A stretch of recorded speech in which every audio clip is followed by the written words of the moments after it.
एक खूबसूरत सी मादा ईगल होती है जिसका पहाड़ की चोटी पर एक बड़ा सा घोंसला होता है और साथ में उसका एक अंडा भी होता है जिसमें से वो अपने बच्चे के निकलने का इंतजार कर रही होती है। और मादा ईगल उसे अपने सीने से लगाकर सो जाती है। और वहीं नीचे जंगलों की झाड़ियों में खतरनाक नर मेडूसा सांप होता है जिसके फीमेल वर्जन को आपने गॉड ऑफ पार्ट 2 में जरूर देखा होगा।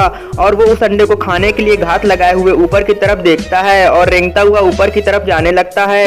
और आधी दूरी पर पहुंचकर वो अपने सिर से एक सांप को उसके घोंसले की तरफ छोड़ता है मादा ईगल का ध्यान भटकाने के लिए। और छोटा सांप रेंगता हुआ घोंसले की तरफ चला जाता है। मादा ईगल एकदम से नींद से जाग जाती और उस सांप के पीछे पड़ जाती है। वो सांप उसका ध्यान भटकाने में सफल हो जाता है। और मादा ईगल के जाने के बाद नर मेडूसा उसके घोंसले में आता है और उसके अंडे को उठा लेता है। मादा ईगल को गड़बड़ी का आभास होता है तो वो हड़बड़ाहट में घोंसले में आती है। उसका अंडा वहां नहीं होता है और वो जोर जोर से चीखने लगती है और उस नर मेडूसा को जंगलों में भागते हुए देखती है और उसके पीछे पड़ जाती है। नर मेडूसा अंडे को एक्टिव ज्वालामुखी के पास ले जाता है। ज्वालामुखी कभी फट सकता है और मादा ईगल अपने नुकीले नाखून निकालती है और नर मेडूसा पर झट्टा मारती है और उसका अंडा लुढ़कते हुए दूर जा गिरता है और मादा ईगल अपने अंडे की तरफ भागती है। नर मेडूसा अपने सिर से एक सांप निकालता है और मादा ईगल की तरफ छोड़ता है और मादा ईगल के पर में काट लेता है जिससे उसका एक पर पैरालाइज्ड हो जाता है। और नर मेडूसा उसको अपनी कुंडली में दबोच लेता है और मादा ईगल बेहोश होने लगती है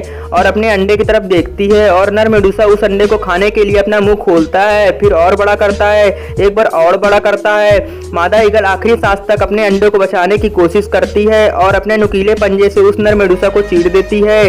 मादा ईगल उसको तब तक मारती रहती है जब तक वो पूरा मर नहीं जाता है। और अब ज्वालामुखी फटने वाला होता है। मादा ईगल उड़ने के काबिल भी नहीं रहती है और वो अपने अंडों की तरफ जाती है और उसको अपने सीने से लगा लेती है और अपने अंडे को बचाने के लिए खुद की परवाह किए बिना अपने अंडे को बचा लेती है। और मादा ईगल राख बन जाती है और उस अंडे से निकला बच्चा आसमान की तरफ उड़ जाता है। अपने बच्चे के लिए ये सिर्फ एक माँ ही कर सकती है। और अगर यह स्टोरी आपको अच्छी लगी हो तो वीडियो को लाइक और चैनल को सब्सक्राइब कर लीजिए।